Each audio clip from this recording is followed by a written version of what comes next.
ओम नमो भगवते वासुदेवाय। नमस्कार। आज मैं आपको वैशाख मास महात्म्य के अध्याय 23 की कथा सुनाऊंगा। आप इससे पहले के अध्याय 22 तक के सभी वीडियो मेरे चैनल पर देख सकते हैं। बोलो भगवान विष्णु की जय हो। व्याघ्र कहने लगा कि महात्मन, भगवान विष्णु कैसे हैं, उनको कैसे जाना जा सकता है, और वैशाख धर्म क्या है जिससे भगवान प्रसन्न होते हैं। व्याघ्र के इस प्रकार पूछने पर मुनि कहने लगे कि सर्वशक्तिमान, निर्गुण, निश्चेष्ट, अनंत, सच्चिदानंद स्वरूप हैं और संपूर्ण चराचर विश्व के स्वामी हैं। अब मैं उनके कल्याण बताता हूँ जिससे उत्पत्ति, स्थिति, संहार, आवृत्ति, नियम, प्रकाश, बंध और मोक्ष होते हैं। पंडित लोग उसी ब्रह्मा को विष्णु कहते हैं। ब्रह्मादिक देवता सब उन्हीं के आश्रित हैं। इतनी कथा सुनकर व्याघ्र कहने लगा कि हे ऋषि, प्राण सर्वश्रेष्ठ क्यों माने गए हैं, यह बात मेरी समझ में नहीं आई। शंख कहने लगे कि हे व्याघ्र, प्राचीन समय में नारायण भगवान कमल योनि में ब्रह्मादिक देवताओं की रचना करके कहने लगे कि मैं ब्रह्मा को तुम्हारा राजा बनाऊंगा और जो कोई तुमसे सर्वश्रेष्ठ हो उसी को तुम युवराज बनाओ।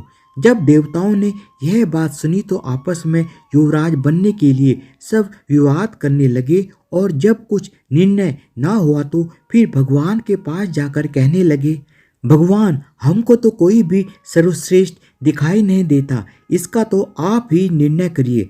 भगवान ने हंसकर कहा कि मेरे विराट रूप में से जिसके निकलने से शरीर गिर पड़े और फिर प्रवेश करने से शरीर खड़ा हो जाए वही श्रेष्ठ है। तब जयंत भगवान के पैरों से निकल गया तो वह शरीर पंगु तो हो गया परंतु गिरा नहीं। इसी तरह गृहोन्द्रिय में से दक्ष के निकल जाने से हस्तहीन कहा गया, नेत्रों में से सूर्य निकल जाने से नेत्रहीन, नाक से अश्विनी कुमार के निकल जाने से नासिका रहित, कानों से दिशाएं निकल जाने से बहरा, जीवा से वरुण निकल जाने से अक्षरस, और मन को चैतन्य करने वाले रुद्र के निकल जाने से तो जड़ कहलाने लगा। परंतु देह गिरी नहीं, वरन पूर्ववत सब कार्य होते रहे, मगर फिर प्राणों के निकलते ही देह गिर गई और उसको मृत कहने लगे।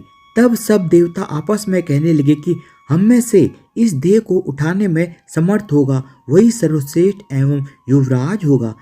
सबसे प्रथम जयंत ने पैरों में प्रवेश किया तो पंगुपन तो हट गया परंतु शरीर उठा नहीं।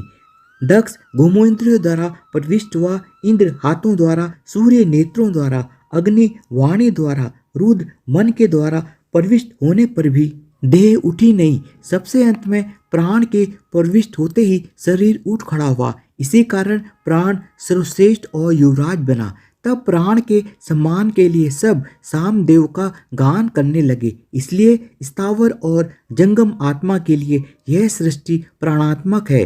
प्राण ही जगतपति है, प्राण बिना जगत कुछ भी नहीं।